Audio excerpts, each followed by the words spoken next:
यहाँलाई पानी र खाजाको व्यवस्थापन भएको गराउने निवेदन गर्न चाहन्छु। विपद व्यवस्थापन एवं जोखिम न्यूनीकरण सम्बन्धी कार्यक्रम disaster management and leadership training programme मुख्य वक्ता प्रशिक्षक संयोजक साइंटिस्ट एवं इंजीनियरिंग विभाग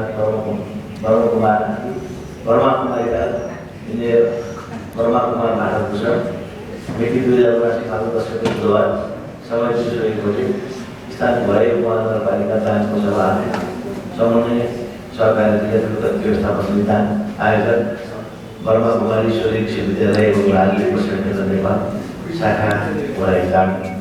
धन्यवाद।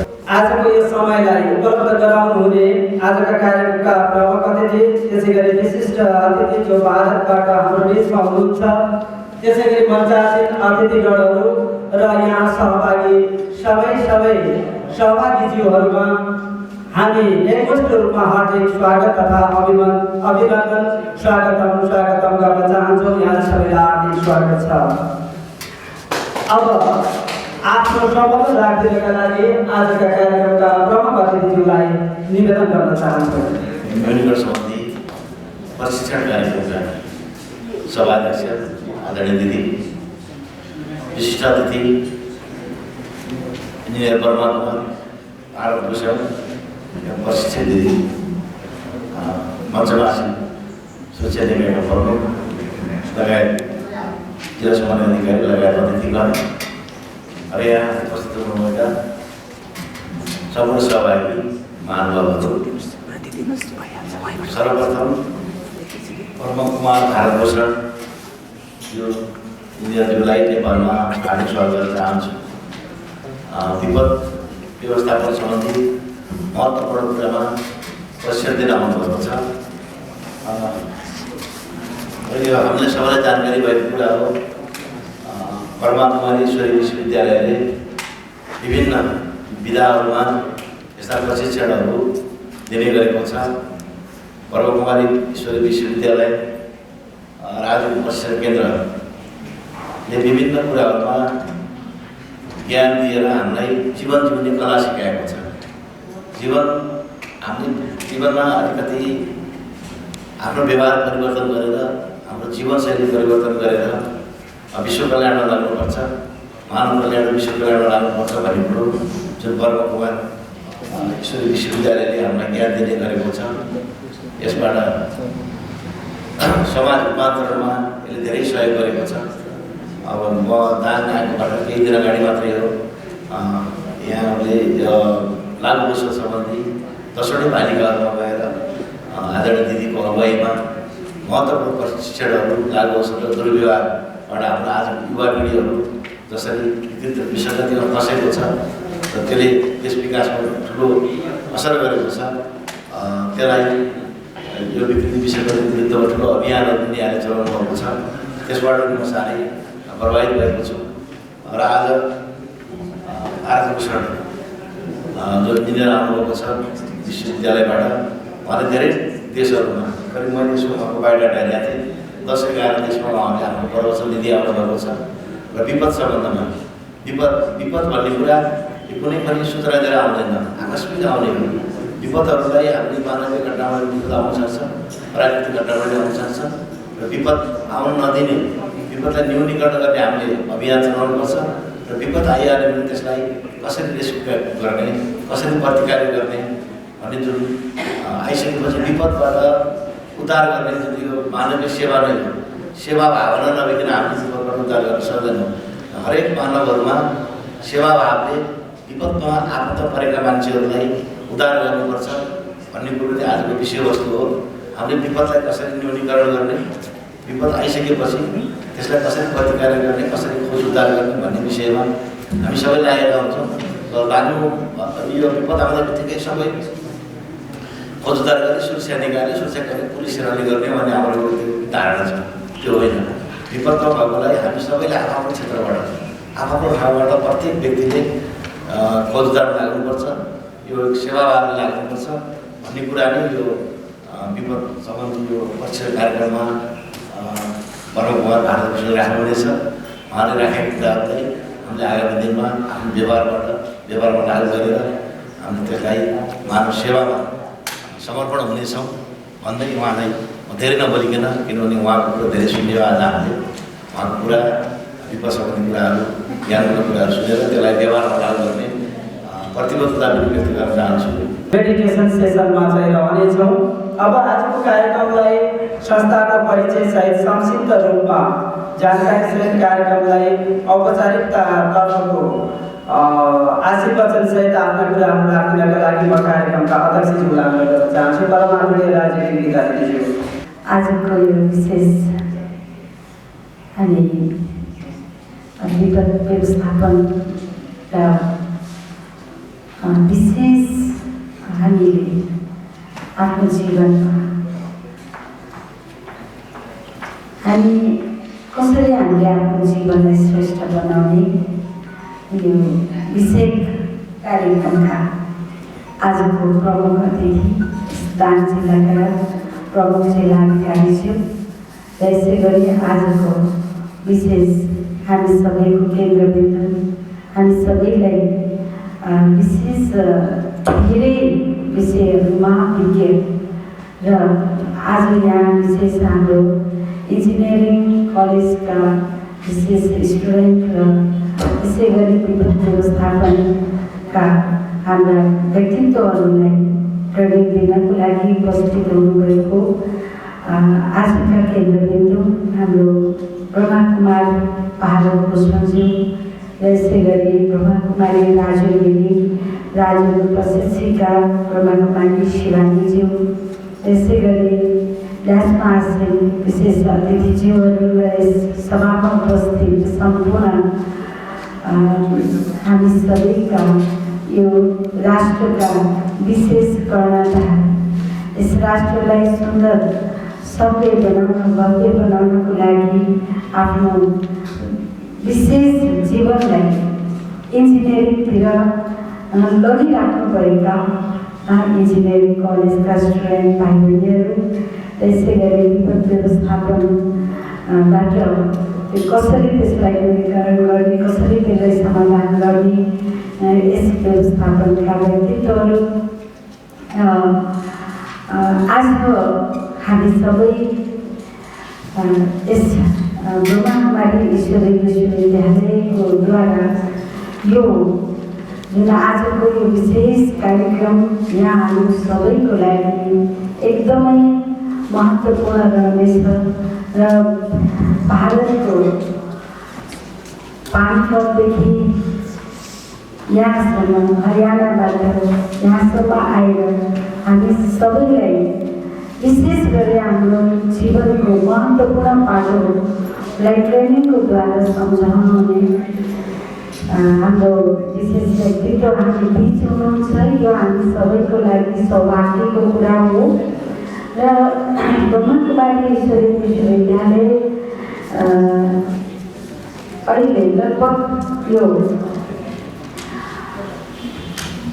1936देखि स्थापना भएर विश्वकै 140 भन्दा अधिक राष्ट्रहरूमा यसले आफ्ना शाखा उपशाखाहरूद्वारा यस्तै किसिमका विभिन्न जीवनमा बहुआयामिक कुराहरूको प्रशिक्षण दिँदै जीवनलाई कसरी नैतिक र मूल्यवान बनाउने यस विषयमा अगाडि बढ्दै कसरी समाजमा भइरहेका समाजमा आज भौतिक उन्नतिको साथसाथै अनेकौँ प्रकारका दुर्घटनाहरू, दुर्व्यसनहरू, यस्ता किसिमका जुन जोखिमहरू छन् ती जोखिमहरूबाट कसरी हामी सुरक्षित हुने भन्ने यस्ता किसिमका कार्यक्रमहरू दिँदै आइराखेको कुरा यहाँहरूलाई म जानकारी गराउन चाहन्छु।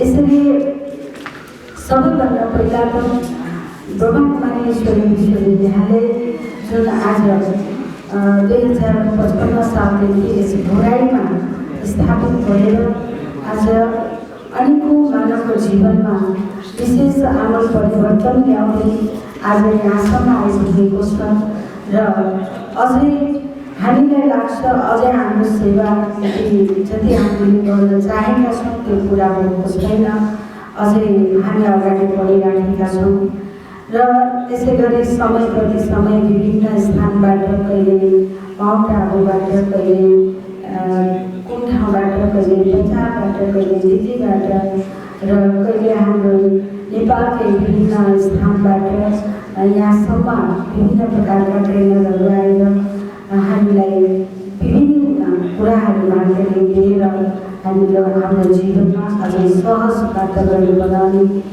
यो कार्यक्रमहरू समय प्रति समय चलाइ नै राखेका छौँ र आज पनि यहाँहरू आफ्नो अमूल्य समय लिएर यहाँ उपस्थित हुनुभएको छ र हाम्रो ट्रेनर यहाँ रहँदासम्म यहाँहरूले यो समयलाई एकदमै उपयोगी बनाएर उहाँले सुनाइराखेका सम्पूर्ण कुराहरूलाई विशेष गरी आफ्नो जीवनमा विशेष महत्त्व दिएर सुन्नुहुनेछ, त्यसलाई जीवनमा ल्याउनुहुनेछ र त्यसबाट धेरै धेरै फाइदा दिनुहुनेछ भन्ने मैले चाहिँ चाहना राखेको छु।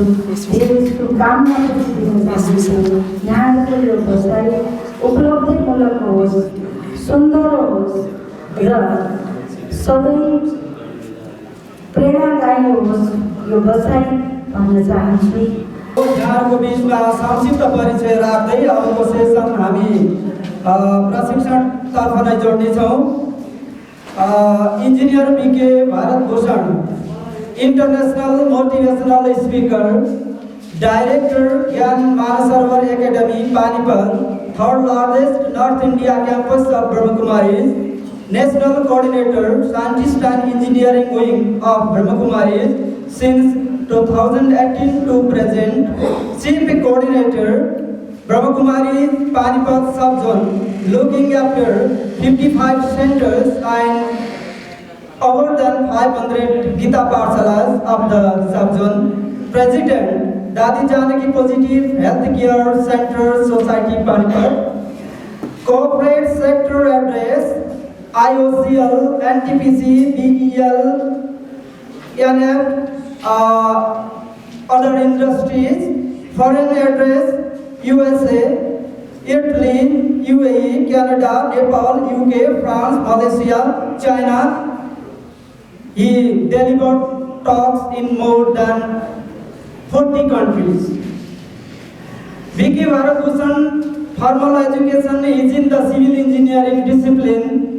He came in contact with Brahma Kumaris since the 1977 at the age of 16. After completing his engineering, he joined the department of the Haryana government for 5 years from 1982 to 1987 as a civil engineer.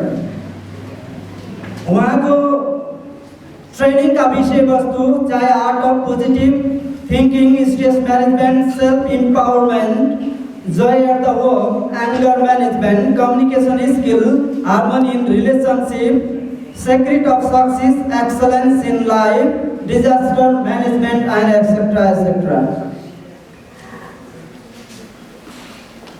म अनुरोध गर्न चाहन्छु आजको प्रमुख प्रशिक्षकज्यूलाई विपद व्यवस्थापन एवं जोखिम न्यूनीकरण सम्बन्धी प्रशिक्षणका लागि आदरणीय इन्जिनियर भारतभूषण ज्यूलाई यहाँहरूको जोरदार तालीको साथमा।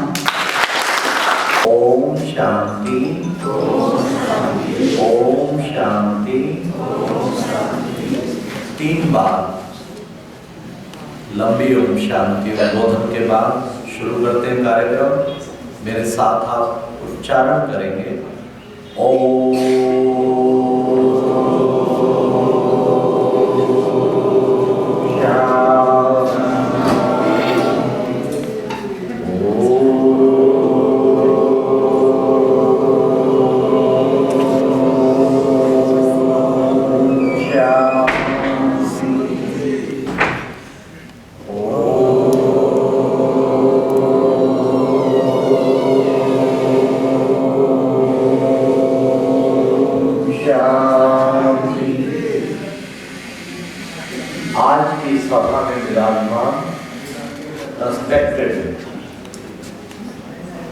सीनियर महोदय श्री सुशील रेड्डी और श्री वीर बहादुर वली जी, एसपी महोदय,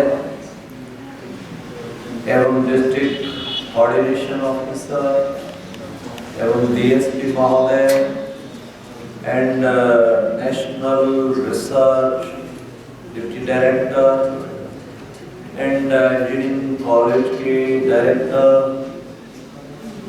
एंड इंजीनियरिंग कॉलेज के डियर स्टूडेंट्स और बाकी अधिकारी सभा में विराजमान, राजयोगिनी ब्रह्मा कुमारी गीता बहन जी, ब्रह्मा कुमारी शिवानी बहन जी, बीके शिवलाल जी, साथ साथ भ्राता माधव जी। आज ये बहुत ही प्रसन्नता की बात है, बहुत ही प्रसन्नता की बात है कि आज आपके इस डांग जिले में यहाँ पर कार्यक्रम रखा गया है, विशेष disaster management and risk reduction training programme. बहुत खुशी हुई, इस म्यूनसिपैलिटी के हाल में कार्यक्रम रखा एंड सीडीओ महोदय, एसपी महोदय जिन्होंने भी इस कार्यक्रम में बढ़ चढ़ के इसमें भाग लिया, खुशी से रखा, उनके हम आभारी हैं। उनके लिए आप सब क्लैपिंग कर सकते हैं।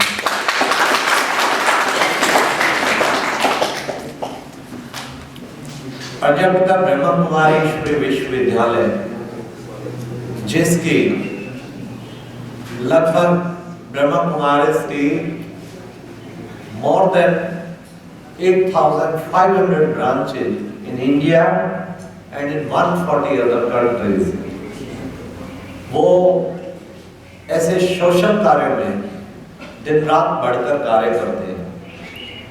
और इस ब्रह्मा कुमारी के एक सिस्टर कंसर्न है जिसका नाम है Rajyoga education and research foundation. उसके अंदर 20 विंग्स हैं। उसमें एक विंग है साइंटिस्ट एंड इंजीनियर विंग। और ब्रह्मा कुमारी संस्था ने साइंटिस्ट इंजीनियर विंग के हमें नेशनल कोऑर्डिनेटर इस पद पर आसीन किया हुआ है, इसलिए हम इस क्षेत्र में बहुत काम करते हैं। मैं समझता हूँ कि लगभग 20 कैंपेन राष्ट्रीय स्तर पे भारत में और नेपाल में भी हमने पर्यावरण जागृति पे, एनवायरमेंटल अवेयरनेस पे, डिजास्टर मैनेजमेंट पे ये कैंपेन हमने निकाले। स्थान स्थान पे इसके बारे में प्रवचन हुए, कार्यक्रम हुए, उसके बारे में अवेयरनेस पैदा की, उसके तौर तरीके बताए। ट्रेनिंग प्रोग्राम भी हमारे साउथ में तो विशेष एक स्थान पर टोटल 1 डे का इस तरह ट्रेनिंग प्रोग्राम था। बहुत बड़ा ऑडिटोरियम था, 1000 के लगभग। उन्होंने पुलिस वाले भी सब बुलाए हुए थे, अधिकारीगण भी जिले के बुलाए थे, और भी अन्य नागरिक भिन्न भिन्न कार्यालयों से सब बुलाए हुए थे। तो बहुत अच्छा कार्यक्रम हुआ। आज भी ये रखा है थोड़ा ट्रेनिंग प्रोग्राम कुछ समय का, तो मैं आपके सामने अपने विचार शेयर करूंगा। हमारा जो है, पहले तो आपको पता होगा ब्रह्मा कुमारी इंस्टीट्यूशन एक सोशियो रिलीजियस इंस्टीट्यूशन है। आध्यात्मिक कार्य भी करती है, सोशल कार्य भी करती है।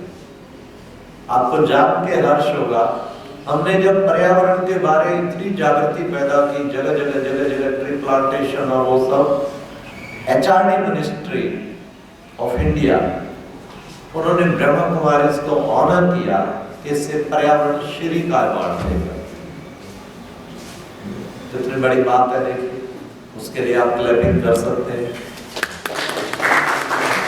बहुत जल्दी भी देते, और उन्होंने सारा रिपोर्ट देखा कि इतना काम ब्रह्मा कुमारी संस्था के साइंटिस्ट इंजीनियर विंग ने किया है, तब उन्होंने संस्था को पर्यावरण श्री का अवार्ड। डिजास्टर मैनेजमेंट में जब जहां डिजास्टर हुए, ब्रह्मा कुमारी ने बढ़ चढ़ के भाग लिया। कच्छ भुज में अर्थक्वेक हुआ, सबसे पहला ट्रक माउंट आबू से फटाफट रिलीफ का। फिर तो क्या वहां पर 1 वर्ष तक हमारी मोबाइल क्लिनिक जो है वो घूमती रही डॉक्टरों के साथ, बहुत सहयोगी बने। बाढ़ आई बिहार साइड में, हमने कितने ट्रक भेजे, हमने पानीपत से भी ट्रक भेजा फ्लड रिलीफ। इस तरीके सब तरफ कोशिश करते हैं ब्रह्मा कुमारी सहयोग देने की भिन्न भिन्न स्थानों पे, और उससे बहुत अच्छा उसका कोशिश करते हैं, क्योंकि ये ह्यूमैनिटी का नाता है। ह्यूमैनिटी के नाते अनुसार अभी कोचिन में भी वहाँ भी सारा फ्लड सब हो, हमने वहाँ भी एक ट्रक भेजा, जन सेवा दल और ब्रह्मा कुमारी ने मिलकर।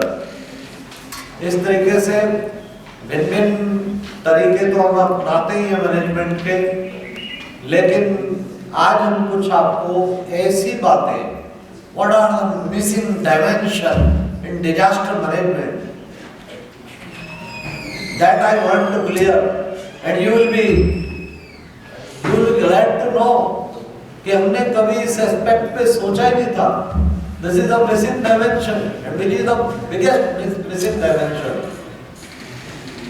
डिजास्टर मैनेजमेंट के कुछ तौर तरीके तो एडमिनिस्ट्रेशन अपनाती रहती है और उसके लिए हर तरीका कोशिश करती है। What are the missing dimension, वो चीज जो है डिजास्टर मैनेजमेंट में वो ब्रह्मा कुमारी टच करती है। बीइंग द स्पिरिचुअल इंस्टीट्यूशन, वो उस बात को लोगों के सामने क्लियर करती है, उन्हें समझ आती है कि रियली ये तो बहुत बड़ा मिसिंग डायमेंशन। आप देखिए और भी अनेक सोशल सर्विस हमारे ब्रह्मा कुमारी में, सिक्योरिटी विंग है, जितनी फोर्सेस है, पुलिस है, वहां पर उनको स्ट्रेस के कारण परेशान होते हैं तो उनके बीच में प्रोग्राम करते हैं। कई जगह पुलिस अधिकारियों के बीच में हिमाचल में वहाँ डीजीपी सबसे बड़ी पोस्ट होती है, सब एसपी, आईजी, डीजी, उन्होंने सारे पुलिस ऑफिसर्स इकट्ठे किए हिमाचल के, वहां प्रोग्राम रखा। चीफ सेक्रेटरी ने भी सब आईएएस अधिकारियों के बीच में प्रोग्राम रखा। अभी आपके यहाँ 3-4 जिलों से आ रहे, मैं अभी सीडीओ साहब को बता रहा था कि वहां पे कंचनपुर के सीडीओ ने वहां प्रोग्राम रखा, सारे जिला के अधिकारी इकट्ठे थे, डिस्ट्रिक्ट मीट थी उनका, उसमें 1 घंटे का प्रोग्राम था, स्ट्रेस मैनेजमेंट, उस पर लेक्चर दिया और बहुत सब खुश हुए। तो से क्योंकि एडमिनिस्ट्रेशन में भी बहुत जरूरत है ना, if there are stress that is also mental disaster, और when there is mental disaster what will you do, इसलिए बहुत जरूरी है स्ट्रेस फ्री करना। तो हमने उन्हें बड़े अच्छे टिप्स बताए when you do the job, when you are in the office, how you can lead stress free life, how your efficiency can increase। तो वो सारी चीजें उनके सामने स्पष्ट की। सीडीओ धनगढ़ी भी मिले, वहाँ बहुत सुंदर पार्क दिया हुआ है, ब्रह्मा कुमारी से पार्क इतना अच्छा डेवलप किया है, हजारों लोग आए हुए थे वहाँ पर, बहुत बढ़िया प्रोग्राम रखा हुआ। सीडीओ धनगढ़ी आए, उन्होंने वेलकम किया, और भी बहुत सारे थे, 4 एमएलए आए हुए थे, एमपी आए थे, सब बहुत अच्छा कार्यक्रम था, वहाँ मुख्य वक्ता थे। सीडीओ साहब बहुत खुश हुए, उन्होंने कहा बड़े स्पिरिचुअल थे, 3 तो चंदन के लेप लगाए हुए थे उन्होंने। खैर हमें भेजा नेपालगंज उन्होंने अपने वाहन के द्वारा, लेकिन हमें बड़ी खुशी हुई कि ऐसे ऐसे अच्छे सीडीओ इतने हम्बल और इतने वो। अभी सीडीओ साहब को बताया, कहते आप कल तक है, कब तक है, मैं कल तक हूँ आफ्टरनून। कहते ठीक है, हम भी अपने अधिकारियों को कोशिश करते हैं सबको एकत्रित करके कार्यक्रम स्ट्रेस मैनेजमेंट पे हो तो बहुत अच्छा रहेगा। उनके इन एडवांस थैंक्स के उन्होंने इस पे विचार किया। अब बात रही ऐसी हमारी मेडिकल विंग, डॉक्टर कहते हैं कि more than 90% diseases are only due to mental tension, directly or indirectly. World Health Organization का कहना है। इसलिए हमारी medical wing, can you believe, CAT camp लगाती, ऑर्डिनरी आर्टरी डिजीज, जिसपे बाईपास सर्जरी इंडिया में तो 4-5 लाख खर्च होते हैं, नेपाल में मुझे नहीं पता कितना खर्च होता है। आप ये देखिए बाईपास सर्जरी में उन्होंने ऐसा माउंट आबू हमारे हेडक्वार्टर पे रिसर्च किया है जो पिछले 10 साल में हजारों पेशेंट कैट कैम्प अटेंड करते हैं, 15 डे मेडिटेशन और सब वो करते हैं, एक्सरसाइज सेशन, और उनका आर्टरी ब्लॉकेज क्लियर हो जाता है विदाउट बाईपास। कितनी बड़ी बात है देखो, इतनी बड़ी सेवा। Doctor Abdul Kalam was the chairman of that CAT camp programme, जो हमारे प्रेसिडेंट पहले रहे, राष्ट्रपति।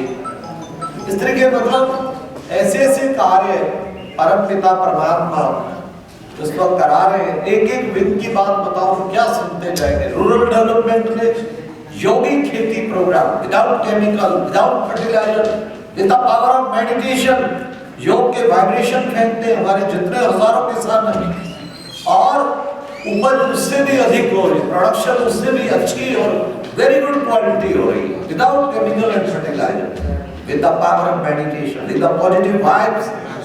ये प्रैक्टिकल कार्य किया। मैं आता हूं डिजास्टर मैनेजमेंट में। डिजास्टर दो टाइप का, डियर ऑडियंस, दो टाइप का होता है disaster. You know very well कौन कौन से दो टाइप के disaster?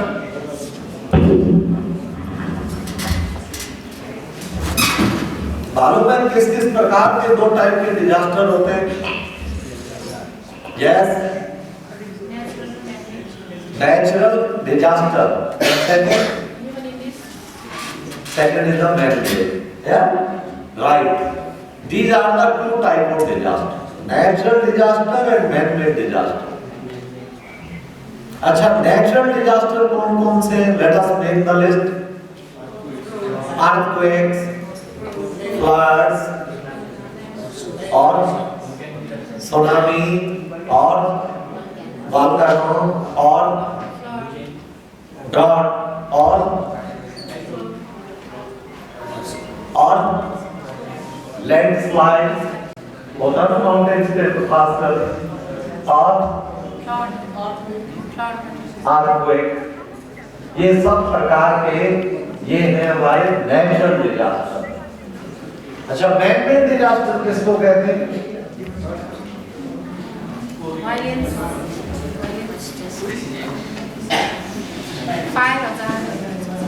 Man-made disaster is actually disaster due to human being। उसके कारण जो आए, चाहे उसकी नेगेटिविटी के कारण, चाहे केयरलेसनेस के कारण, चाहे किस कारण, वो कहलाते हैं man-made disaster। अच्छा, चलो मैन-मेड डिजास्टर की भी एक लिस्ट बनाएं। कौन कौन से मैन-मेड डिजास्टर हैं? Can you tell?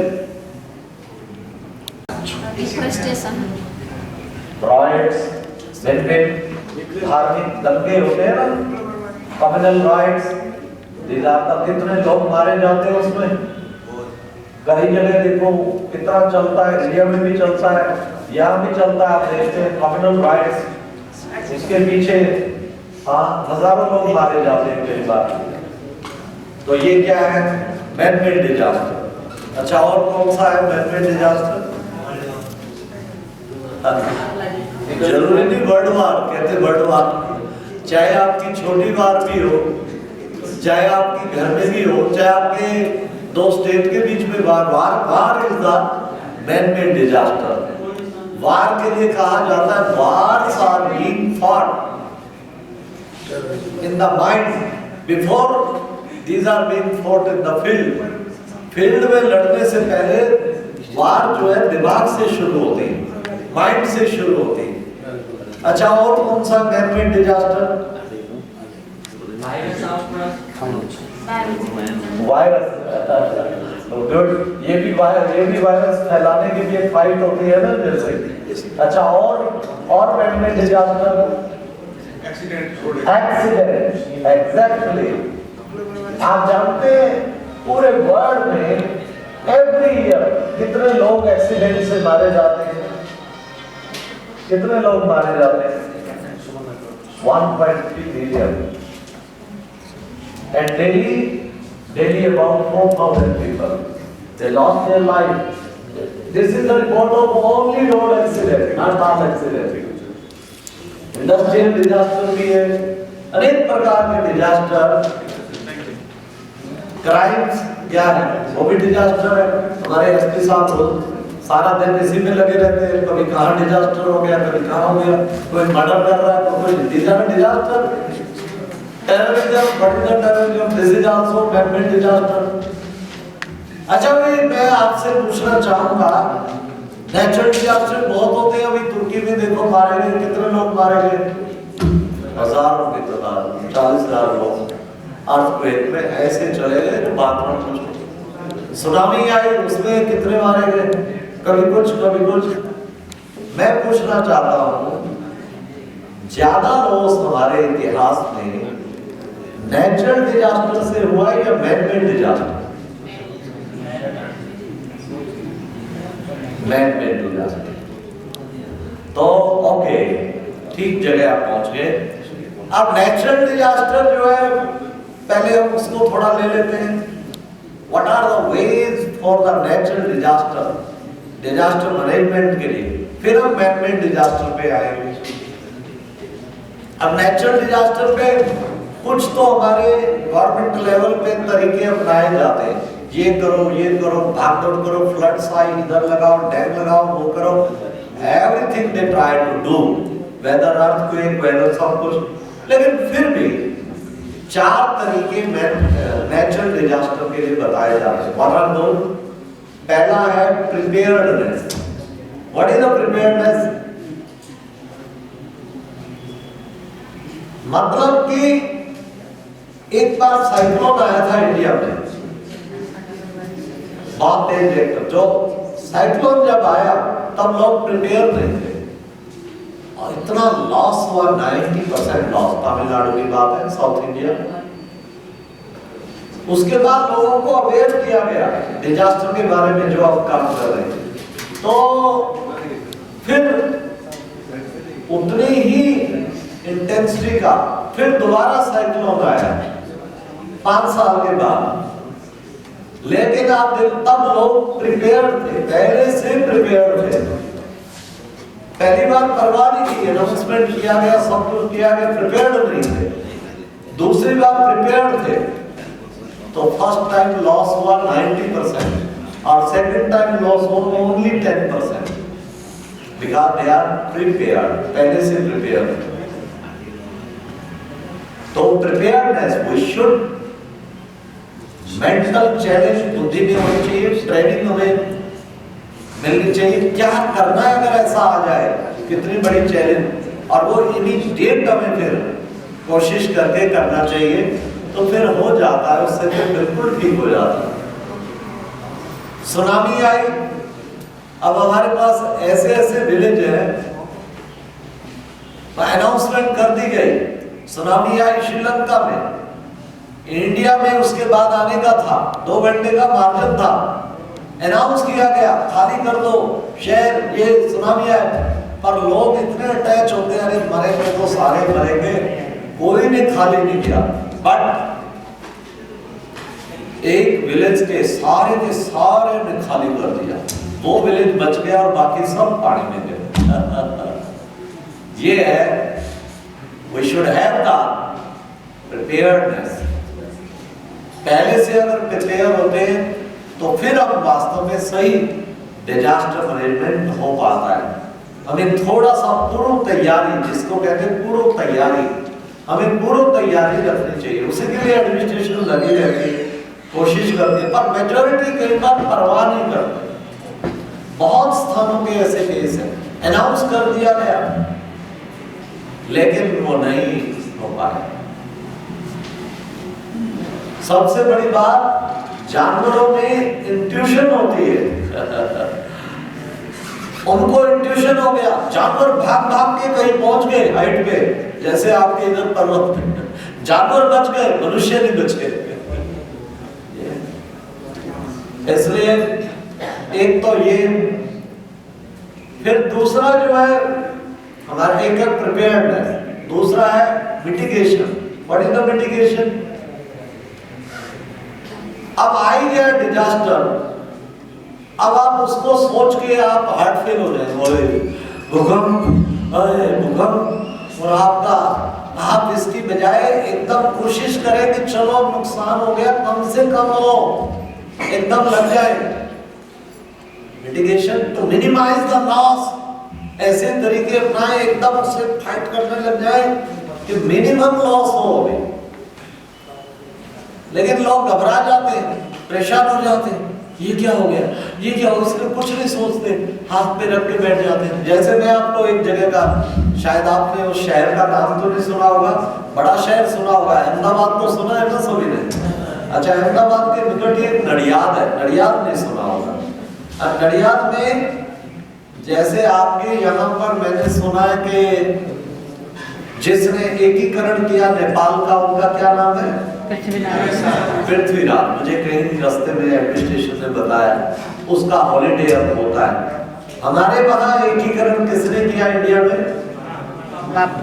नो, एकीकरण किसने किया? एक पीछे से ठीक बोला, सरदार वल्लभ भाई पटेल। उसने 540 की 40 रियासतों को सबको इकट्ठा किया और पूरा जोर लगाया। उसका statue of unity Modi ji ने नडियाद में बनाया, क्योंकि वो गुजरात के थे। बहुत वर्ल्ड में सबसे बड़ा स्टैच्यू है। ताली बजाई, इतनी बड़ी बात। तो मैं बता रहा था, नडियाद में हम गए, वहां पर बाढ़ आने के कारण बहुत लॉस हुआ था, डिजास्टर हुआ। वहां के सीडीओ, जहां आपके यहाँ सीडीओ है ना, वहां कलेक्टर बोलते हैं, वहां के सीडीओ महोदय ने अपने डिजास्टर मैनेजमेंट का कैंपेन लेके गए थे। उन्होंने ये कहा लॉस बहुत हुआ है, मानते हैं जमींदारों का, लैंडलॉर्ड्स का, फार्मर्स का, परंतु डिस्ट्रिक्ट एडमिनिस्ट्रेशन, स्टेट गवर्नमेंट उस लॉस को कॉप अप करने के लिए हम तैयार हैं, पैसा भी हेल्प करने के लिए, कितना ग्रांट, कितना कुछ, परंतु किसानों का दिमाग इतना हिल चुका उस डिजास्टर को देख के, दे आर नॉट रेडी। ये एफर्ट करें, ये करें, minimise loss, mitigation. Brahma Kumari को हम काम देते हैं, आपको गाड़ी भी देंगे, सब कुछ देंगे। आप गांव-गांव में जाके उनकी मेंटल जो हालत खराब हो गई है, जिससे इसको फाइट नहीं कर पा रहे हैं इस डिजास्टर को, जबकि पूरी गवर्नमेंट सपोर्ट दे रही है, तो इनको थोड़ा सा मेंटली आप पावरफुल बनाएं। और वहां ब्रह्मा कुमारी ने वो काम लिया और फिर प्रैक्टिकल किया। इसको कहते हैं मिटिगेशन। जो हो गया अब उसको मिनिमाइज किया जाए, जितना हो सके कम से कम लॉस हो, ये कहलाता है मिटिगेशन। तीसरा, third step is the response. जैसे डिजास्टर हुआ, आपका रेस्पॉन्स क्या रहा? इमीडिएट रेस्पॉन्स क्या रहा? तो ये बड़ी इंपॉर्टेंट चीज होती है। हमारा रेस्पॉन्स अगर इमीडिएट पावरफुल हो, तो उससे भी हमारा डिजास्टर मैनेजमेंट काफी अच्छा होता है। तो हमें ट्राई करनी चाहिए रेस्पॉन्स भी, इमीडिएट रेस्पॉन्स। और लास्ट स्टेप है, fourth step is the recovery. अब जो हो गया, होने की बजाय, बैठने की बजाय, कोशिश करो जितना रिकवरी हो सके, दैट इज द रिकवरी। ये नेचुरल डिजास्टर के साइंटिफिक लेवल पे 4 स्टेप्स बताए जाते हैं रिस्क रिडक्शन के लिए। अब रहेगी बात, ये तो मैंने बताया नेचुरल डिजास्टर। अब फिर दूसरा आता है जो मैन मेड डिजास्टर, जो आप सबने कहा वो तो उससे भी बड़ा भयंकर है। रियली वो बहुत भयंकर, हर फील्ड में सर्वनाश सारे विश्व में जो हो रहा है उसी के कारण हो रहा है। तो मैन मेड डिजास्टर जो है वो बड़ा भयंकर है। आप देख रहे हो कितने आज भी वर्ल्ड सिनेरियो पे मैन मेड डिजास्टर चल रहा है कि नहीं चल रहा? कौन सा? Russia, Ukraine. कौन सा मैन मेड डिजास्टर चल रहा है? अगर आप अपने केवल दान डिस्ट्रिक्ट के उसमें बैठे हुए हैं फिर तो आपको नजर नहीं आएगा। अगर आप वर्ल्ड प्लेटफॉर्म पे आएंगे तो आपको एकदम नजर आएगा। रशिया यूक्रेन का वार कितना महीना हो गया, कितने मिलियन लोग तड़पते हुए घरों को छोड़ के, देश को छोड़ के कहीं और जाके रिफ्यूजी बन के रह रहे हैं। कितने लाखों लोग मारे गए, कितना सारा प्रॉपर्टी ध्वस्त हो गया, कितना कुछ सर्वनाश हो गया। अब आप सोचिए, ये क्या मैन मेड डिजास्टर नहीं है? बहुत भारी डिजास्टर, और उसका असर सारे विश्व पर पड़ रहा है। ये नहीं कि भाई नहीं पड़ रहा, ये नहीं कि भाई रशिया का से रशिया में भी कितना पड़ रहा है, उसका भी लॉस कितना हो रहा है। वो तो यूक्रेन का तो बर्बादी हो ही गई। अब इसके पीछे आप देखिए कौन सा है पीछे, रूट काज क्या है इस मैन मेड डिजास्टर का? बताइए क्या है रूट काज है? क्या रूट काज है?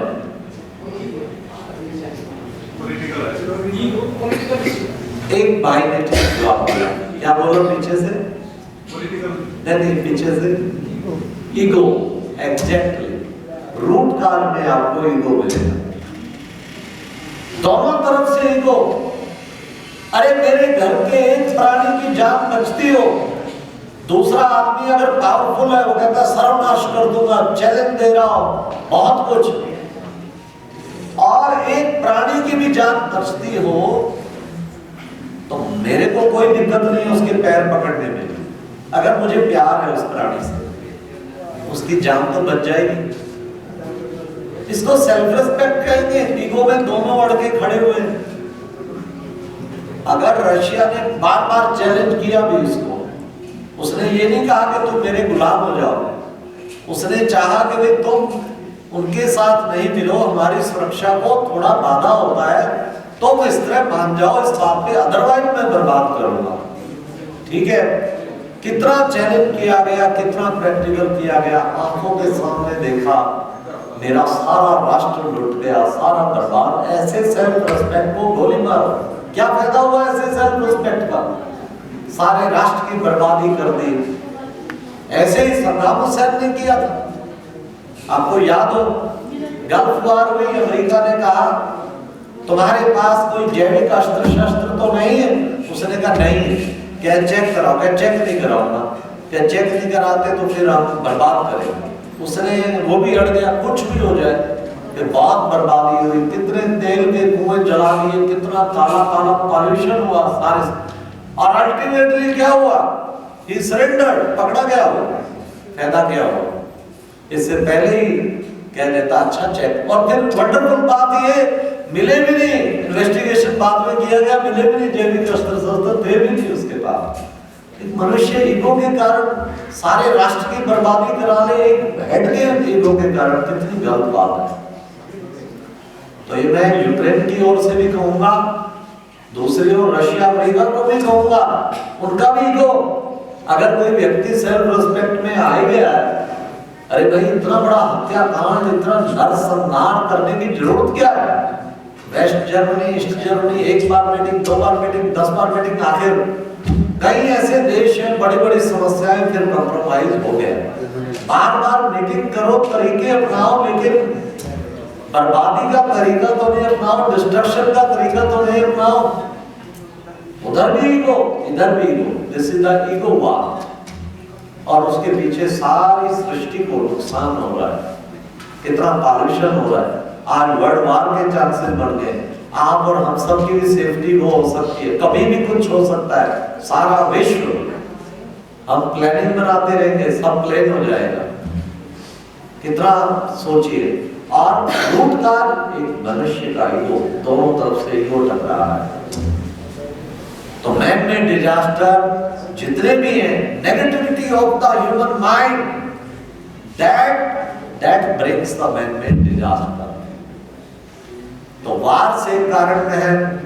और भी आप देखिए, जितने भी आप man made disaster, industrial disaster, कई इंडस्ट्री में केयरलेसनेस के कारण बहुत बड़े बड़े डिजास्टर होते हैं, बहुत बड़े बड़े डिजास्टर होते हैं। आपको मालूम है इंडिया में एक इंडस्ट्री में बहुत बड़ा डिजास्टर हुआ था। यस, भोपाल गैस ट्रेजेडी, कितना बड़ा डिजास्टर हुआ था। और उस उन अपराधियों को कोई बड़ी सजा नहीं दी गई थी जो केयरलेस हुए थे फैक्ट्री में। फिर हमारे दैनिक भास्कर ने मुहिम उठाई न्यूज़पेपर में, और हजारों लाखों लोग उसमें मिले।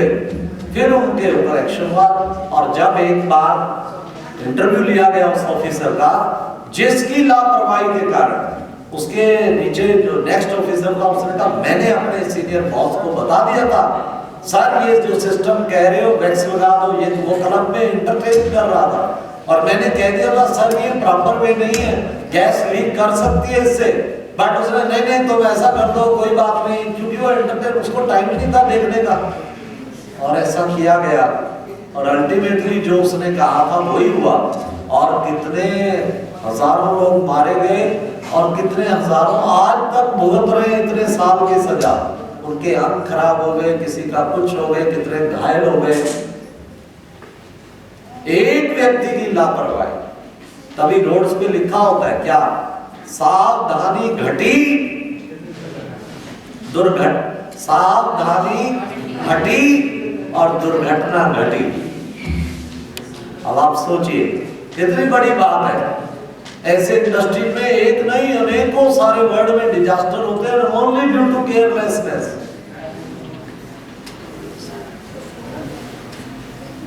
तो ये मैनमेड डिजास्टर हुआ। इसी तरह के और मैनमेड डिजास्टर रॉयट्स हैं, बहुत स्थानों पे रॉयट्स।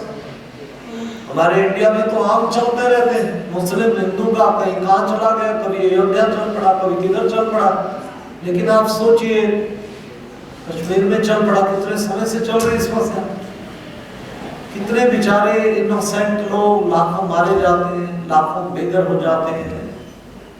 अब आप सोचिए, और गड़े मुर्दे 300 साल पहले उसने ऐसा किया था, इस तरह हुआ था, अब हम वो नहीं छोड़ेंगे। कितने गड़े मुर्दे उखाड़े जाते हैं, कितनी बातें जो बीत गई, पास्ट इज पास्ट, 200 साल पीछे की बात को क्या लेना। मतलब मैं कोई एक तरफ की बात नहीं कर रहा, लेकिन भाव ये है, चलो करना भी है लेकिन कम्युनल राइट्स तो ना बने, हमें किस ढंग से बात करें। मैं ये नहीं कहता हर एक को अपने रिलीजन को डेवलप करना है, उसका हक बनता है। आज मुझे खुशी है कि नेपाल काफी अच्छा, अभी तो सेकुलरिज्म है लेकिन हिंदू राष्ट्र, ज्यादातर हिंदू हैं और काफी हिंदुइज्म को बढ़ावा देते जा रहे हैं। कितना कुछ बहुत अच्छा कार्य कर रहे हैं, उसके लिए बधाई हो, उसके लिए खूब बधाई। लेकिन वो सबको अधिकार है, परंतु कहीं कोई विवाद होता है तो उसको प्रेम से सुलझाएं, दोनों का रिस्पेक्ट रखें, बहुत प्रेम से सुलझाएं, ये फर्ज बनता है। ना कि हम कम्युनल राइट्स खड़ा कर दें, लाखों लोग मारे जाएं। अब कितना अच्छा हमारी ऑनरेबल सुप्रीम कोर्ट ने निर्णय निकाला, अयोध्या विवाद का कम्युनल राइट था, उनको भी दिया और मुस्लिम को भी काफी बड़ा जमीन अयोध्या में ही दिया, बनाने का फंड भी दिया कि लो भाई आप भी, सबको इस तरीके सेटिस्फाई कर दिया, सब शांत है। आगे क्या होता है अलग बात। आज की डेट में दयातीस दोनों को ठीक फैसला मंजूर हो गया। कहने का भाव हमें ये विवादों को बहुत बड़ा नहीं कर, ये मैनमेड डिजास्टर है, इससे कई जगह कई देशों में लाखों लोग मारे गए। इतने हमें बताते हैं, जब मैं विदेशों में जाता हूँ, इधर हिटलर आया, उसने सबको जीविश को साफ कर दिया, इधर उसको कितने हजारों लाखों मार दिए गए, एक कम्युनल राइट्स के पीछे है। फिर आप देखें मैनमेड डिजास्टर में रोड एक्सीडेंट भी क्यों होते हैं, उसमें भी केयरलेसनेस होती है, कहीं ना कहीं केयरलेस, कहीं इतना ओवर स्पीड चलाएंगे, एक दूसरे से आगे बढ़ाएंगे। हमारे इंस्टीट्यूशन में ट्रांसपोर्ट विंग बना हुआ है, उन्होंने सेफ्टी पे इतने प्रोग्राम किए, सारे ड्राइवर्स को मेडिटेशन सिखाते हैं, एकाग्रता सिखाते हैं, व्यसन मुक्त करते हैं। भारत सरकार ने भी उन्हें सम्मानित किया, उधर यूएनओ में भी उन्हें सम्मानित किया है। ये कितना बड़ा कार्य कर रहे हैं।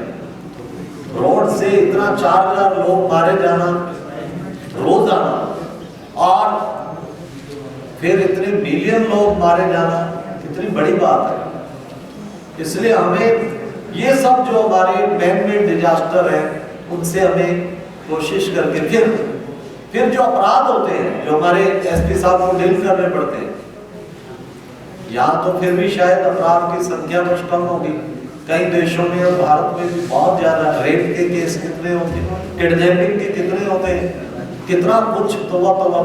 क्या ये मैन मेड डिजास्टर नहीं है? किसी की जिंदगी तबाह कर देना, किसी का घर को तबाह कर देना, कितना बड़ा डिजास्टर है। छोटे छोटे बच्चों को बहका के ले जाएंगे किडनैप करके, क्या क्या करते हैं, उनके अंग बेच देते हैं। हमारे पानीपत में एक ब्रह्मा कुमारी बहन थी, वो आती थी, विशेष बहुत ही अच्छा परिवार था, लिबर्टी वाले थे वो, और वो जो है नाम याद है बहन का, लिबर्टी से जो एक बहन आती थी ना रेगुलर शील की रिश्ते, हाँ, तो वो उसका बच्चा किडनैप हो गया, बहुत बड़े वीआईपी सामने से, अरे वो स्कूल कार पे छोड़ने जा रही थी और वहाँ दुकान पे कुछ सौदा लेने उसके लिए गई, जैसे कार में उसके सामने लेके उसने फिर पीछे कार लगाई तो कार में भी गोली मार दी और रुक गई। फिर देखो वो बच्चा कितना कोशिश किया,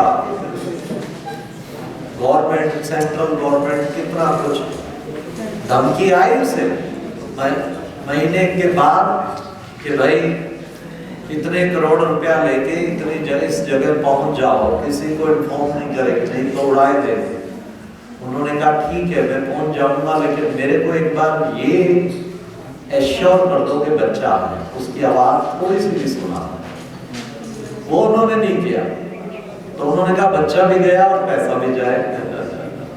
कई जगह ऐसा हुआ है कि वो क्या करते हैं, मैंने जब पूछा कहते जी उसको बेच के उसके अंग बेचते हैं, किडनी है, ये चीजें। कितना बड़ा घोर पाप, बताओ। ये मैन मेड डिजास्टर नहीं है तो क्या है बताओ?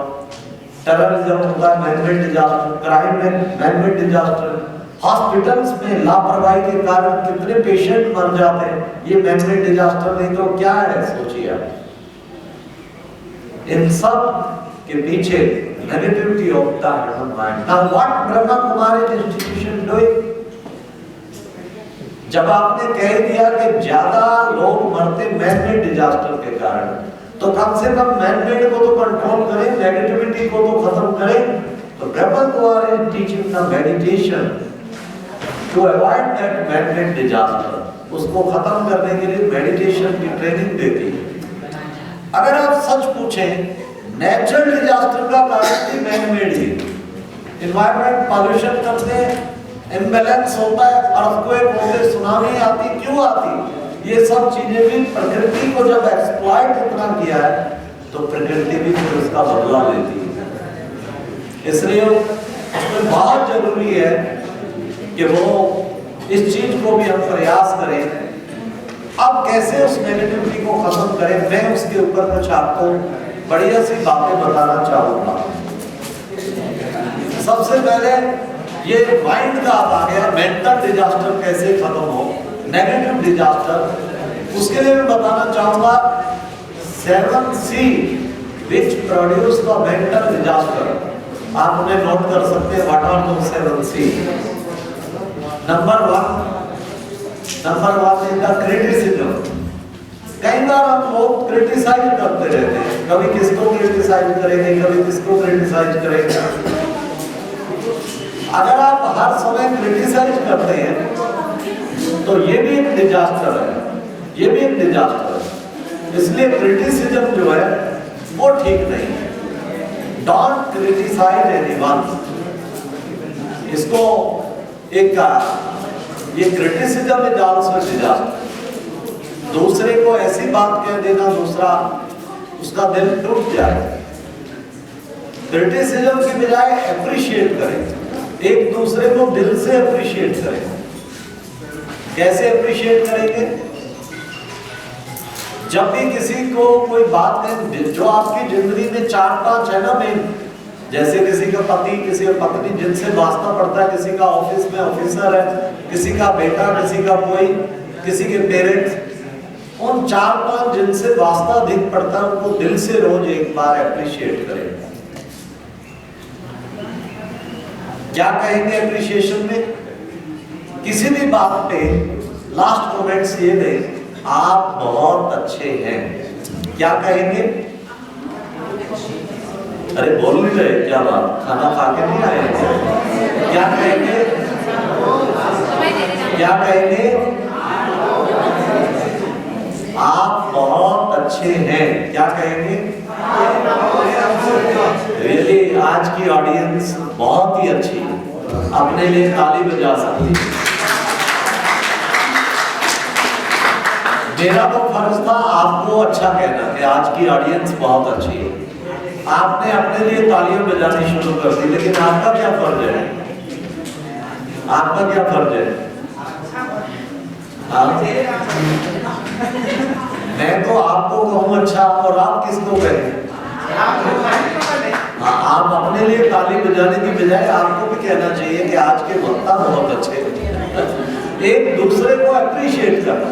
मुझे कोई उसकी इच्छा नहीं अप्रिशिएशन, बट कभी कोई आपका अप्रिशिएट करे, आप उनको अप्रिशिएट करें। दिस इज द मिनिमम 5 व्यक्तियों को रोज हम अप्रिशिएट करेंगे जिनसे बहुत वास्ता पड़ता है, जो ये प्रतिज्ञा आज करते हैं इस डिजास्टर मैनेजमेंट कैंपेन में। वो हाथ खड़ा करें, ऊंचा हाथ खड़ा करें, ध्यान से सुनिए। जो कम से कम 5 जिनसे रोज वास्ता पड़ता है उनको रोज अप्रिशिएट करेंगे, हाथ खड़ा करें ऊंचा, हम उनकी प्रशंसा करें। Yes yes yes yes yes, और करें, बाकी उन्हें अप्रिशिएट नहीं करना, एक दूसरे को अप्रिशिएट नहीं करना। यस, चलो, अरे वाह, डिस्ट्रिक्ट कोऑर्डिनेशन से भी बड़ा कर दिया, वेरी गुड। सीडीओ साहब अप्रिशिएट करेंगे ना? सीडीओ साहब अप्रिशिएट करेंगे ना सब? हाँ, खड़ा हो गया सीडीओ साहब का भी, सब ताली बजाएं।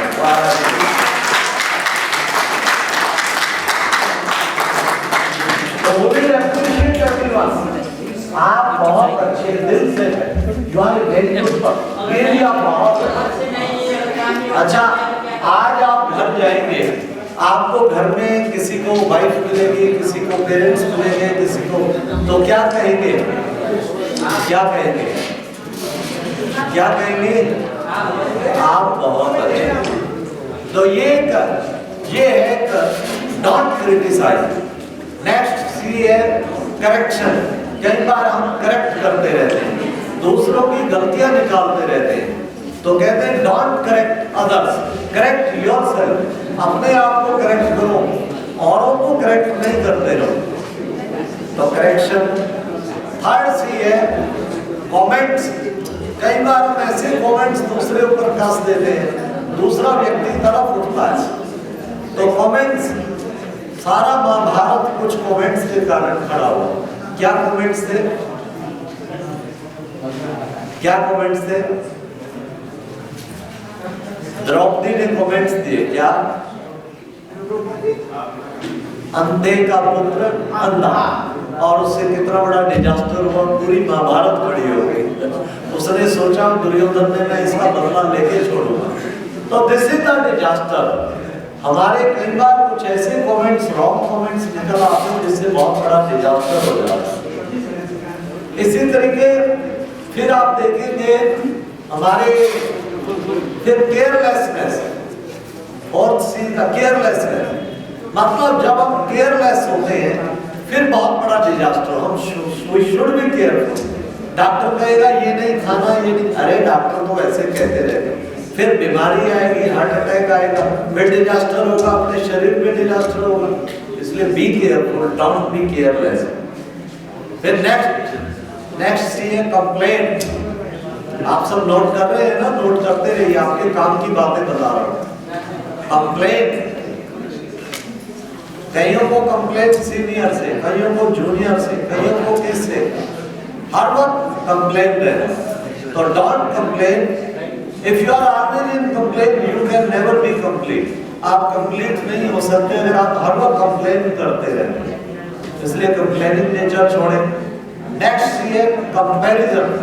कई बार हम कंपैरिजन करते हैं, एक दूसरे से कंपैरिजन करते हैं, तो कि भाई इनके पास तो कितनी अच्छी गाड़ी, मेरे पास कुछ भी नहीं है। दूसरे से कंपेयर करके मेंटल डिजास्टर चालू हो जाता है। इसलिए हम कोशिश करें नेवर कंपेयर विद अदर्स। फिर लास्ट सी है competition. Positive competition is good thing, but avoid the negative competition. कई बार हम नेगेटिव कंपटीशन छेड़ बैठते हैं, वो नेगेटिव कंपटीशन ठीक नहीं है। इसलिए इन चीजों को खत्म करेंगे तो हमारा खत्म हो जाएगा ये जो मेंटल डिजास्टर, मैन-मेड डिजास्टर जो है। जैसे मैंने 7C बताए नेगेटिव, अब मैं बताने जा रहा हूँ 7C पॉजिटिव जो डिजास्टर मैनेजमेंट में काम आएंगे। देखो एसपी साहब एक एक चीज नोट कर रहे हैं। एसपी साहब के लिए ताली बजाओ। कहते जब आप आए हो, if you want to learn something, you should fully sincerely okay सुने। तो हमने देखा सीनियर कितने सिंसियरली होके सुन रहे हैं, जूनियर भी कहीं सिंसियरली सुन रहे हैं, पर कोई तो ध्यान से सुने। ये बहुत काम की बातें बता रहा हूँ, ये आपके डिजास्टर, मैन-मेड डिजास्टर को बिल्कुल मैनेज करेगा। What are those 7C? What are 7C? पहला सी है calmness, calm, quiet, peaceful। जब हम काम अर्थात शांति की स्टेज, तभी मैंने ओम शांति से लेक्चर शुरू किया। जब हम शांत होते हैं हमारे डिसीजन क्विक एंड करेक्ट होते हैं। अगर हम टेंशन में होते हैं तो हमारे डिसीजन क्विक करेक्ट नहीं होंगे, फिर डिजास्टर होगा। इसलिए फर्स्ट जब भी कोई डिसीजन लेना होगा 1 मिनट कंसंट्रेशन करें और calmness की स्टेज धारण करें। Second C is the courageous, be courageous। Courage इंसान को बहुत महान बना देता है। We should be courageous। करेज बहुत बड़ा काम करता है, तो करेज जरूर होना चाहिए। अच्छा, एक आपने दृष्टांत सुना होगा, एक यंग मैन। अच्छा, थर्ड सी, एसपी साहब थर्ड सी, मैं आपको 7C नोट करा देता हूँ, डिटेल इनको बताऊंगा। Third C is the control on your eyes, control on your ears, control on your tongue. This tongue has no bone, but it can break many bones. Control. Fourth C is the contentment, अर्थात संतुष्टता। गोधन गजधन बारीधन और रतन धन धान, जब आवे संतोष धन सब धन दूरी समान। तो इसलिए कंटेंटमेंट, वेल्थ ऑफ कंटेंटमेंट बहुत बड़ी चीज है। नेक्स्ट सी चीयरफुलनेस। कई लोग हर वक्त प्रॉब्लम पर्सनैलिटी बन के रहते हैं, उनके सामने जो जाएगा वो भी प्रॉब्लम में हो जाएगा। तो this is the not solution personality बने, प्रॉब्लम पर्सनैलिटी की बजाय। That is called the contentment, cheerfulness. Next is the confidence. Self confidence can move the mountain. बड़े बड़े माउंटेन भी उसके द्वारा हम मूव कर सकते हैं। तो दिस इज द कॉन्फिडेंस, उसको भी हम जीवन में लाएं। Last 7C is the concentration, एकाग्रता है तो सब कुछ आ जाएगी। और मेडिटेशन है तो उससे आपका मेंटल डिजास्टर तो खत्म ही हो जाएगा। उसको जीवन में अपनाएंगे, जीवन बहुत महान बनेगा। और ये थे 7C which I was explaining. एक सी आपके जीवन को महान बनाने वाला है। सदा चीयरफुल रहे, सदा प्रसन्न रहे, सदा खुश रहे। Smile is a curve, but it straight many curves of the life। अब वो कैसे कंसंट्रेशन हो, मेडिटेशन हो। हमारी शिवानी बहन बहुत अच्छा मेडिटेशन कराती है, आपको उड़ा के ले जाएंगी, बिल्कुल कंसंट्रेट कर देंगी। तो मैं शिवानी बहन को निवेदन करता हूँ कि आप आके मेडिटेशन कराएं और कुछ और आपको सुंदर सी बातें भी बताएंगे।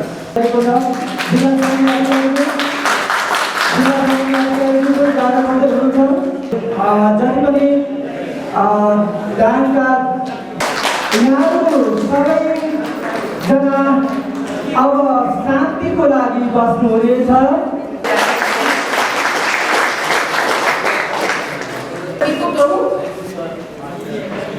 अगर ये कहना ही है, सुनने के लिए बैठे सभी तन से यहाँ मौजूद हैं, ठीक है?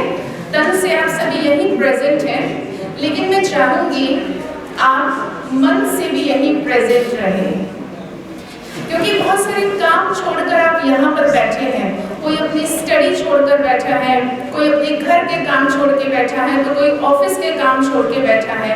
अगर यहाँ बैठकर भी हम बाहर की चीजों की ओर देखते रहे, ना तो वो हो पाएगा, ना तो ये हो पाएगा, कोई बेनिफिट नहीं होगा। तो थोड़ी सी देर हमारे पास है, तो इसलिए तन से भी यही और मन से भी यही। और एक चीज और, आपस में बातचीत दिन भर में कर लेंगे, कल भी कर लेंगे, परसों भी करेंगे और करते रहेंगे, लेकिन आज थोड़ा सा टाइम मिला है कि हम आपस में यहाँ से चर्चा करें। आज आपको बहुत सुंदर जो डिजास्टर मैनेजमेंट पर बातें सुनने को मिली हैं, बाहरी डिजास्टर से तो हम हर रोज सामना करते हैं और जीत भी पा लेते हैं, लेकिन एक डिजास्टर जो हम सबके अंदर हमेशा चलता रहता है। कई बार हम कहते हैं ना कि खुद से लड़ाई हो रही है, तो उस खुद से लड़ाई में अक्सर इंसान हार जाता है और हम चाहते हैं जीतना। तो अगर हम जीतना चाहते हैं, उसके लिए मुझे इंटरनली स्ट्रॉन्ग बनना पड़ेगा, कुछ एक वैल्यूज को अपनी लाइफ में अडॉप्ट करना पड़ेगा, और वो वैल्यूज का अडॉप्शन मेडिटेशन से बहुत इजीली हो जाता है। एक बार महात्मा बुद्ध, आप सभी तो जानते हैं महात्मा बुद्ध जी को, उनका पास में ही यहीं पर है। तो महात्मा बुद्ध जी के बहुत सारे शिष्य थे, कृपया कोई आवाज ना करे। तो महात्मा बुद्ध जी के कई सारे शिष्य थे, उसमें से एक शिष्य जो बहुत अच्छे प्रवचन देता था, सबको बड़े पसंद आते थे, बड़ा अच्छा लगता था। लेकिन महात्मा बुद्ध जी ने नोट किया कि वो प्रवचन तो बहुत अच्छे देता है, लेकिन उसकी खुद की लाइफ में ऐसा कुछ नहीं है जो वो दूसरों को सुनाता है। तो उन्हें बड़ी चिंता हुई, इसका भविष्य क्या होगा, ये कैसा शिष्य बनेगा, ये अपने जीवन को सफल कैसे करेगा। वो बड़ा उनके लिए चिंतित रहते थे। तो एक शाम को उन्होंने अपने उस शिष्य को बुलाया और कहा कि गौशाला में जाओ और वहां गिनती करके आओ कितनी गाय है। उसने कहा ठीक है। वो गया, गाय गिनती करके आया और बुद्ध जी को बताया कि 109 गाय है, 109। तो बुद्ध जी ने कहा क्या गिनती करने से वो गाय आपकी हो गई? शिष्य ने जवाब दिया, क्या दिया? नहीं, गिनती करने से मेरी नहीं हो सकती है। कहते अगर आपको उन गायों को अपना बनाना है तो क्या करना पड़ेगा कि इसके लिए तो मुझे मैन पावर भी चाहिए, मनी पावर भी चाहिए, लैंड भी चाहिए, तभी मैं उन गायों को अपनी बना सकता हूँ।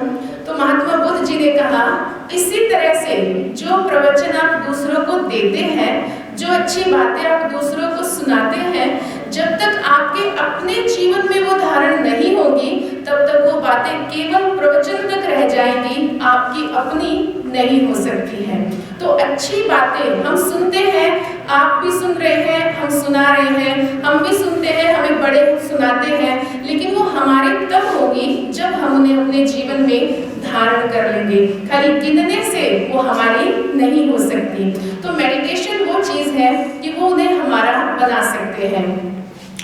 जब हम अपने जीवन में खुश रहने की बात करते हैं, हम चाहते हैं कि हम हमेशा खुश रहें, मुस्कुराते रहें, अपनी जिंदगी को एंजॉय करें, तो उसके लिए एक छोटी सी स्टोरी आप सबके सामने है। सुनेंगे आप सभी? अक्सर तो कहते हैं कि छोटे बच्चे कहानियां सुनते हैं, लेकिन अगर हम हमेशा बच्चे बनकर रहें, बच्चे की नेचर क्या होती है कि वो बातों को दिल पे नहीं लेता है, दिमाग में बातों का बोझ नहीं रखता है। अगर हम हमेशा बच्चे बनकर रहेंगे तो बहुत सारी बुराइयों से, बहुत सारी टेंशन से बचे रहेंगे।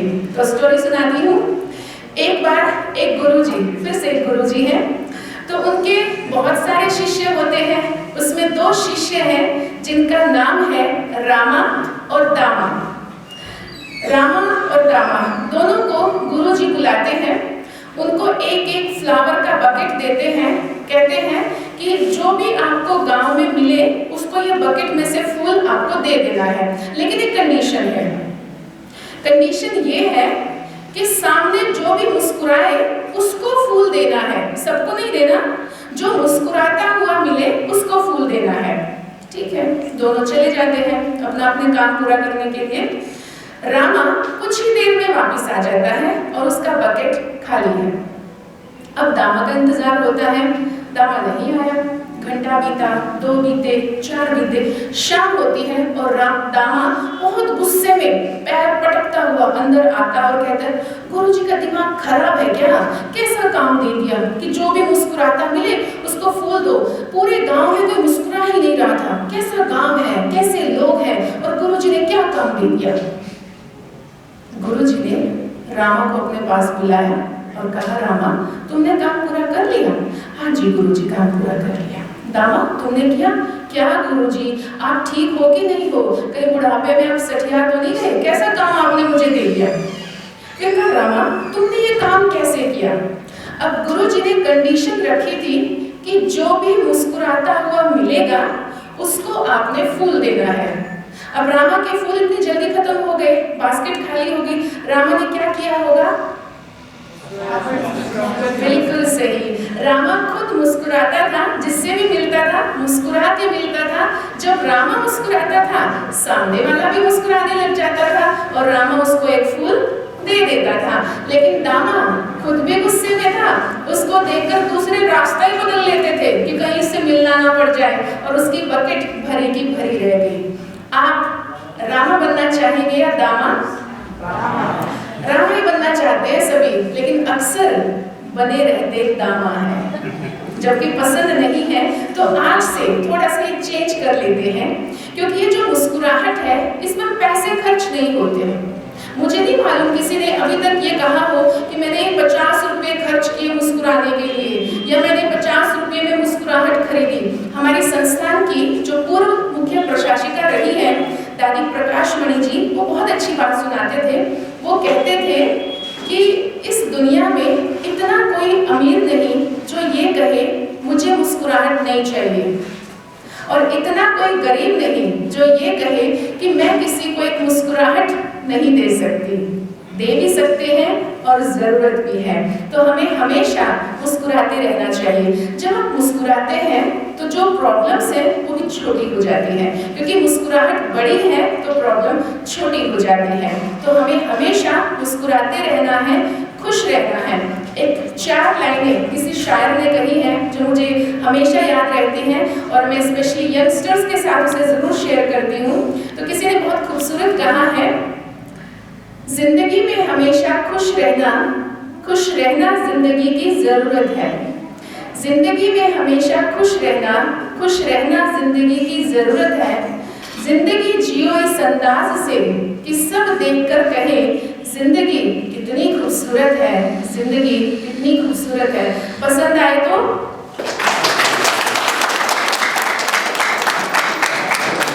जब हम तालियां बजाते हैं, आपको पता है ताली बजाने के कई सारे बेनिफिट्स हैं।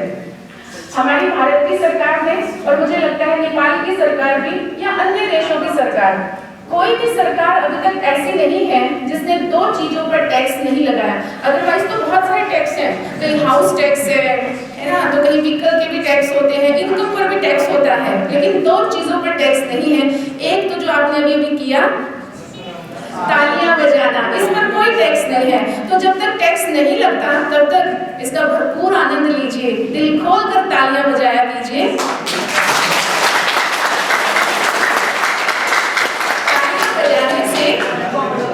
तालियां बजाने से एक तो सबका वेलकम हो जाता है, साथ ही साथ थैंक्स भी हो जाता है। दूसरा, जब हम तालियां बजाते हैं, क्योंकि ये थोड़ा सा ना दोपहर का समय, नींद का समय होता है, हल्का हल्का नशा होने लगता है, नींद का खाना खाया होता है तो हैवीपन आ जाता है उससे, तो ताली बजाने से जो नींद है वो गायब हो जाती है।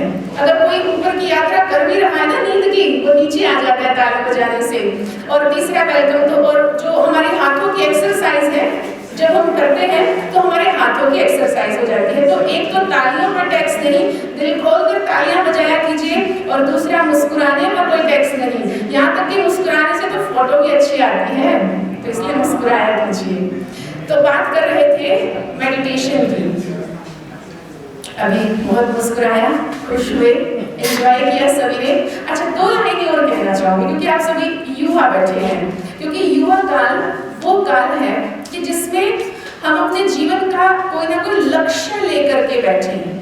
अगर हमारे जीवन का कोई लक्ष्य नहीं होगा तो हम आगे नहीं बढ़ सकते हैं, भटकते रहेंगे। जैसे अगर मुझे ये मालूम है कि मुझे नेपाल में दान में जाना है या नेपालगंज में जाना है तो मैं पहुंच जाऊंगी रास्ता ढूंढकर। लेकिन अगर मुझे यही नहीं पता मुझे कहाँ पहुंचना है तो मैं बस इधर उधर भटकती रहूंगी। तो ऐसे जीवन का भी एक लक्ष्य होना चाहिए। आप कहेंगे हमने तो लक्ष्य ले लिया, इंजीनियर बनना है, किसी ने लक्ष्य ले लिया डॉक्टर बनना है, किसी ने आर्मी ज्वाइन करना। वो बाय प्रोफेशन आपके जीवन का लक्ष्य है। लेकिन एक लक्ष्य जो हम सबके जीवन में होना चाहिए वो है एक अच्छा इंसान बनना।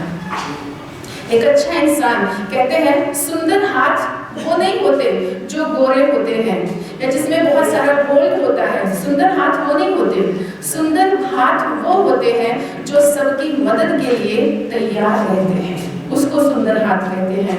तो हमें अपने जीवन में लक्ष्य को लेना है। मुझे याद आ रहा है हेलेन केलर, विदेश की एक महिला, आपने शायद नाम भी सुना होगा उनका, जो देख नहीं सकती, सुन नहीं सकती, बोल नहीं सकती। इसके बावजूद उन्होंने अपने जीवन में 6 किताबें लिखी, 6 बुक्स उन्होंने अपने जीवन में लिखी। कई बार प्लेन उड़ाया। उनका इंटरव्यू हुआ, इंटरव्यूअर ने उससे पूछा, क्योंकि उनकी दृष्टि का मामला, उनकी कोई दृष्टि नहीं है, दृष्टिहीन है वो, तो उनसे पूछा हेलेन जी आपको क्या लगता है, क्या दृष्टिहीन होने से बड़ा कोई अभिशाप है? तो केलर जी ने बहुत सुंदर जवाब दिया। उन्होंने कहा लक्ष्यहीन होना दृष्टिहीन होने से बड़ा अभिशाप है।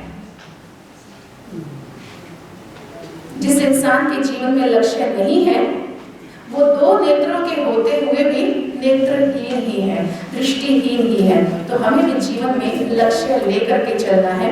और आप सभी युवा हैं तो अपने जीवन में आपने कोई ना कोई लक्ष्य जरूर रखा होगा।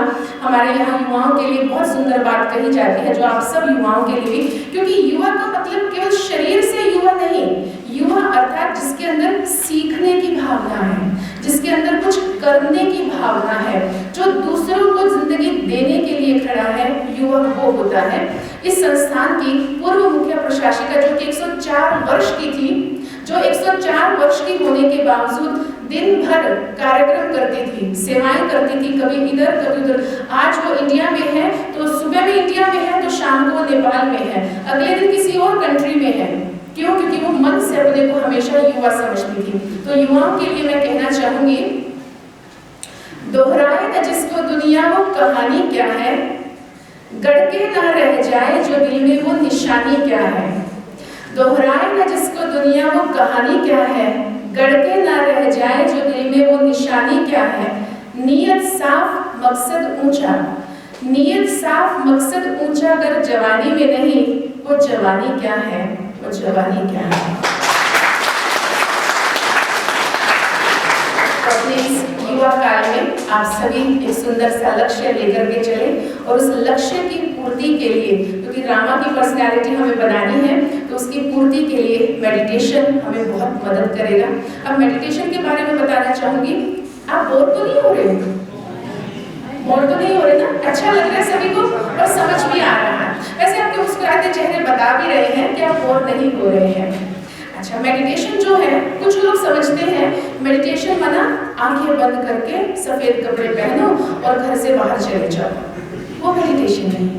मेडिटेशन यानी अगर आप किसी के लिए अच्छा सोच रहे हैं, ये भी मेडिटेशन है। आप किसी की मदद कर रहे हैं, ये भी मेडिटेशन होता है। किसी को आपकी हेल्प की जरूरत थी, आपने टाइम पर उसको हेल्प कर दी, वो भी मेडिटेशन है। अगर आप किसी को दुआएं दे रहे हैं, गुड विशेस दे रहे हैं, तो ये भी मेडिटेशन होता है।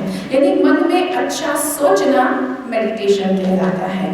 तो मेडिटेशन के लिए 2 चीजें होती हैं, 2 जो भगवान ने हमें शक्तियां दी हैं वो काम में आती हैं। एक है मन और एक है बुद्धि, माइंड एंड इंटेलेक्ट। मन का काम है सोचना। आपको पता है अभी आप सुन रहे हैं ना, तो भी आप सोच रहे हैं।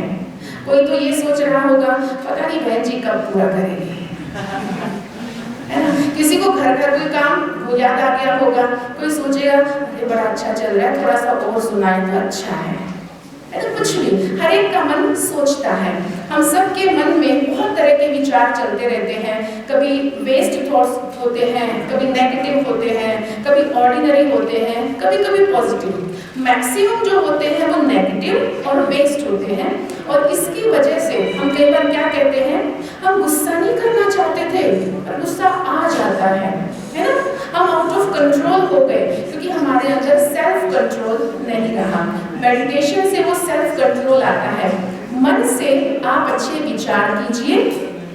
एक बात और, अच्छे विचार आएंगे नहीं, आपको उन्हें लाना पड़ेगा, क्रिएट करना पड़ेगा, जनरेट करना पड़ेगा। जैसे अच्छा, किसी को पता है जो अमेज़न के जंगल हैं या और भी जो जंगल होते हैं, यहाँ नेपाल में भी बहुत सारे जंगल हैं, क्या ये जंगल किसी ने उगाए थे?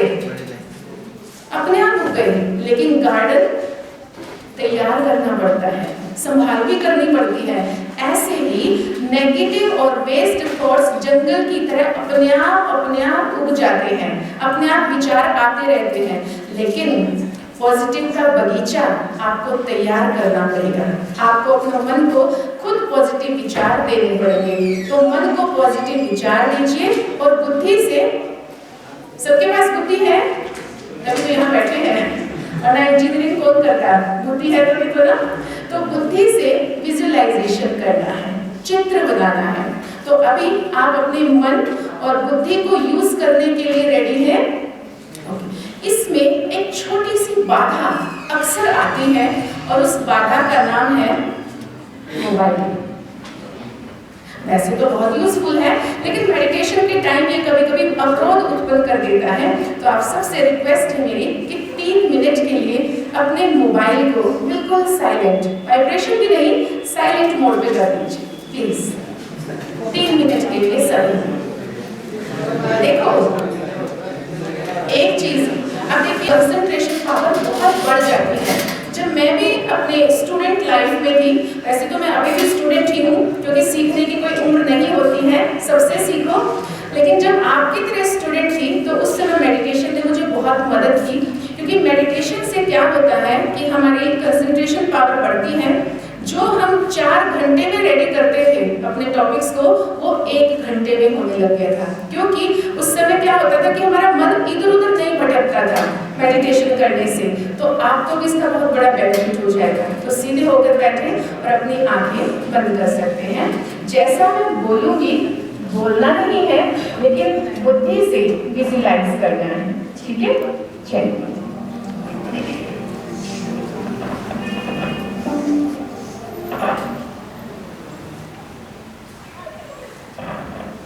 अपने मन को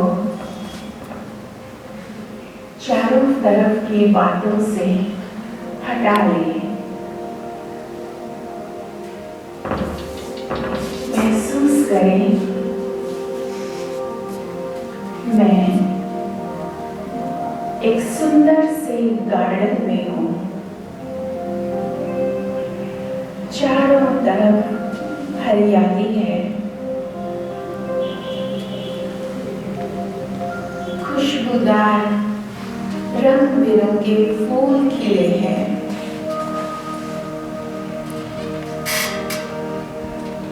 फाउंटेन, शीतल जल के फाउंटेन चल रहे हैं। चारों तरफ कितनी शांति है, शांति ही शांति। इस शांत वातावरण में अपने आप से मिलिए, अपने आप को अच्छे अच्छे विचार दें, अनुभव करें मैं इस शरीर में मस्तक के बीच एक दिव्य सितारा आत्मा चमक रहा हूं। Pure light, divine divine light, shining star मस्तक के बीच में मैं आत्मा हूँ, शांत आत्मा, शक्तिशाली आत्मा। वो शाइनिंग स्टार से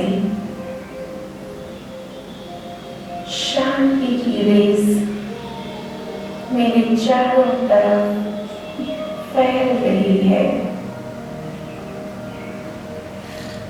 मेरे चारों तरफ शांति के वाइब्रेशंस, प्योरिटी के वाइब्रेशंस। मेरा मन शक्तिशाली विचारों से, पॉजिटिव विचारों से भरा हुआ है। मेरे मन में सबके लिए शुभ भावना है, शुभ कामना है। मैं शांत स्वरूप आत्मा, परम पिता परमात्मा की संतान। अनुभव करें जैसे सूर्य के सामने खड़े होने से सूर्य की गर्मी, सूर्य का प्रकाश हमें ऊर्जा देता है। ऐसे ही परमात्मा भी शक्तियों का सूर्य है, ऑलमाइटी अथॉरिटी है। परम पिता परमात्मा से शक्तियों का प्रकाश निकल रहा है और मेरे ऊपर आ रहा है। सिर से लेकर पांव तक हर एक अंग में ये पवित्र सफेद प्रकाश भर गया है। मेरे मन में परमात्मा शक्तियां समा गई। ये परमात्मा शक्तियों का प्रकाश मेरे मन से दुख, चिंता, स्ट्रेस, परेशानी को मिटा रहा है। मेरे मन में पॉजिटिव एनर्जी आ गई। मेरा मन खुशी से भर गया। मेरा मन शांत है। जैसा मैं सोच रही हूँ मुझे ऐसा अनुभव हो रहा है। मेरे चारों तरफ शांति ही शांति, हल्कापन, खुशियाँ हैं। मैं सबको दिल से दुआ दे रही हूँ। वर्ल्ड ग्लोब को अपने सामने देखते हुए सबके लिए दुआ करें। सबका भला हो, सबका कल्याण हो, सभी खुश रहें, सुखी रहें, सबको शांति मिले, को सफलता मिले। मेरे गुड विशेस के वाइब्रेशंस सारे संसार में फैल गए। मुझसे सभी को पावरफुल वाइब्रेशंस, पॉजिटिव वाइब्रेशंस मिल रहे हैं। मैं शक्तिशाली आत्मा हूँ। मेरा मन बहुत प्रसन्न है, बहुत खुश हूँ मैं। शुक्रिया प्रभु, आपका बार बार शुक्रिया, शुक्रिया, शुक्रिया। अब आप धीरे धीरे नेत्र खोल सकते हैं। ओम शांति। जब हम के लिए आपको वर्क मिल रहा है, जैसा चिंतन वैसा जीवन, जैसा हम सोचते हैं वैसी हमारी जिंदगी हो जाती है। अब कल से एक काम जो हम सबको करना है कि जब आप सुबह उठेंगे, सभी यंगस्टर्स ध्यान से सुनिए, यंग है ना सभी, तो सुनिए ध्यान से। सुबह उठते ही अपने मन को अच्छे विचारों से भर दे। और मेरा पहला विचार आए, जब आप भगवान को नमस्ते करते हैं, गुड मॉर्निंग जैसे भी, तो पहला विचार उसके साथ ये हो, मेरा आज का दिन खुशियों से भरा है। मेरे पीछे पीछे बोलेंगे सभी, मेरा आज का दिन खुशियों से भरा है। मेरा आज का दिन खुशियों से भरा है। खुशी से बोलिए। मेरा आज का दिन सुख से भरा है। मेरा आज का दिन सफलता से भरा है। मेरा आज का दिन दुआओं से भरा है। आपका हर दिन हर पल दुआओं से भरे, आप खुशहाल जीवन जिए, यही आप सबके लिए हमारी शुभ भावना, शुभकामना है। आपने अपना कीमती समय यहाँ हम सबको दिया, सुनने के लिए आए, आप सभी का तहे दिल से धन्यवाद। जो भी सभी ऑफिसर्स आए, हमारे भाई साहब, आदरणीय मीडिया, सभी का तहे दिल से धन्यवाद।